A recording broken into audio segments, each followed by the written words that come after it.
Hi, radioactive people. Once again, we're tuning in from the Swiss city, beautiful city of Zug.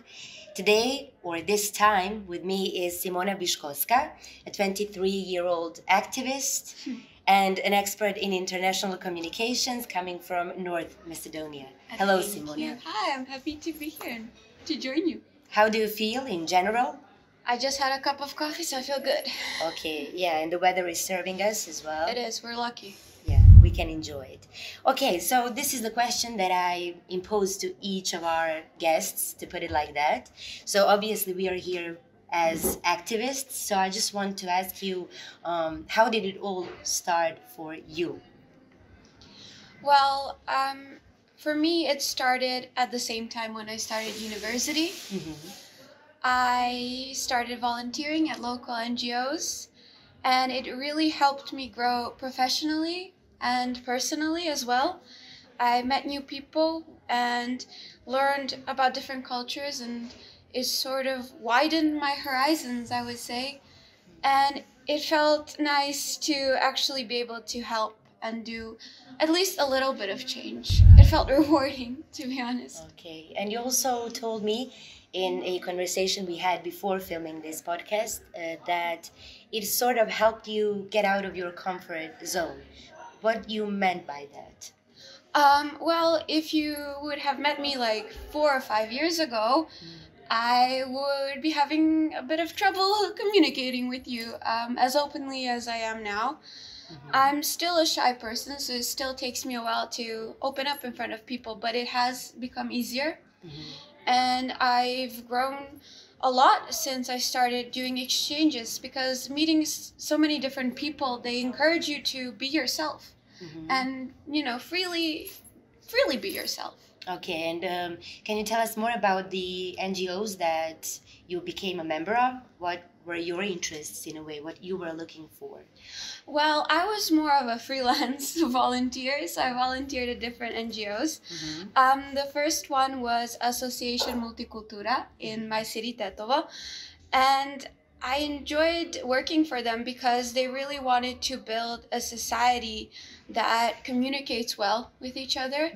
They wanted to build a bridge between the different cultures that live in Tetovo. Can you give us the context?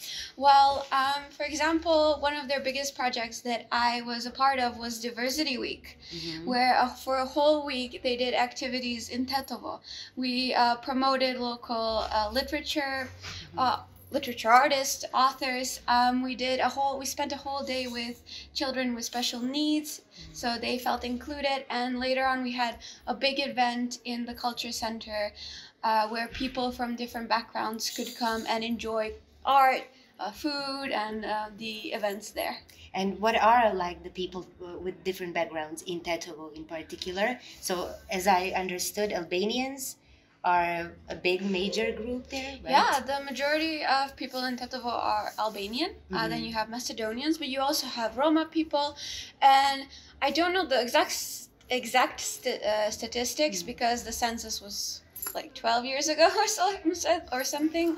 But I'm sure there are other ethnicities living in Tetovo, and it is peaceful. It is nice to live in. However, there are still stereotypes and prejudice amongst us. So the NGOs want to combat that.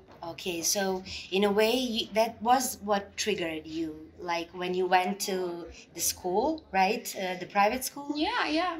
With where the majority of students were Albanians, and then when you would comment on it with, I assume, Macedonians, then they would make like stereotypical remarks. So yeah.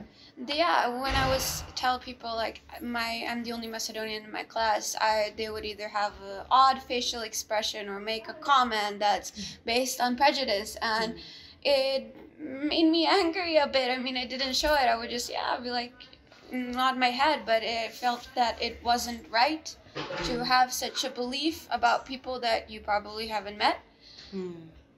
On an individual level, you don't know how someone is, and you shouldn't judge. And I believe that fighting prejudice and stereotypes should be done, and it's not easy, but it should be done. Yeah, and was that the reason why you decided to study international communications, or? Yeah, I wanted to study international communication because I found it's such an interdisciplinary major and that it covered so many topics that I found fascinating, like culture and theories about communication. And I always found that culture has such a power to either unite or divide us. And I thought by learning it, I can try to figure out these differences between us and find a way to show people that, hey, we're different, but we also have commonalities which can unite us all. Okay, so and now we are working on, let's say, an international project, We Make Democracy. So can you maybe explain to us what are the challenges of intercultural communication? What are the possible scenarios that might come out of it? Well, first of all, the different ways that we communicate. Each culture has its own method of communication, their own style. And sometimes, even though we don't mean it, the way we communicate can be understood differently. So what I learned through university is that it is important to have feedback. And that's what ensures that the communication goes smoothly. So what we're doing here in the project with our daily reflection sessions, that is in a sense a feedback. So if there's anything a participant didn't like during the day or they didn't agree with, they can communicate that out loud. Express it, exactly. And then that issue can be solved and it wouldn't cause further problems. Okay, and what do you think? How are we? Are we successful in these days? In these 4 to 5 days? Yeah, from a subjective point of view, I think we're successful. I think everyone is getting along quite well, and the tempo of the project seems to be running smoothly. Nothing seems rushed. I think we'll be good with deadlines, and I think everyone enjoys working with each other, which I think is the most important thing.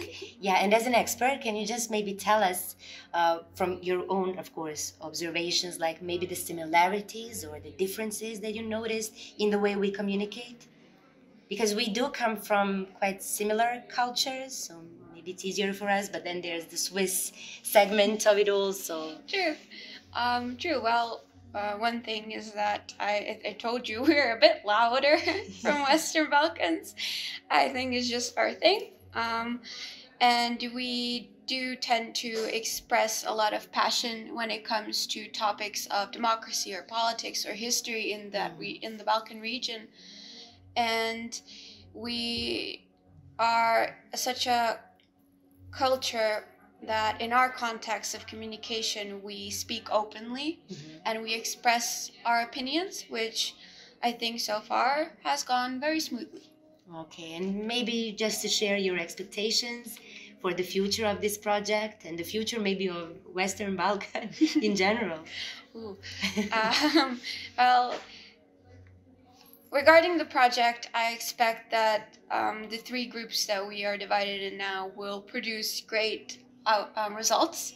And I'm looking forward to seeing what we all accomplish at the end of it and how much we actually contribute with our projects. And I do hope that we at least reach out a few people and make at least the tiniest bit of change. As for the future of the Western Balkans, I believe that if we give young people a bigger chance to contribute and, take the wheel and steer a bit, then I think we'll see a lot of changes and a lot of advancement.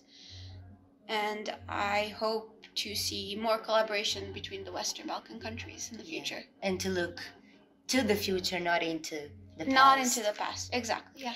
Thank you very much, Simona. Thank you for having me. This was brief but very cute, so thank you for giving us your time. Thank you. Bye, radioactive people.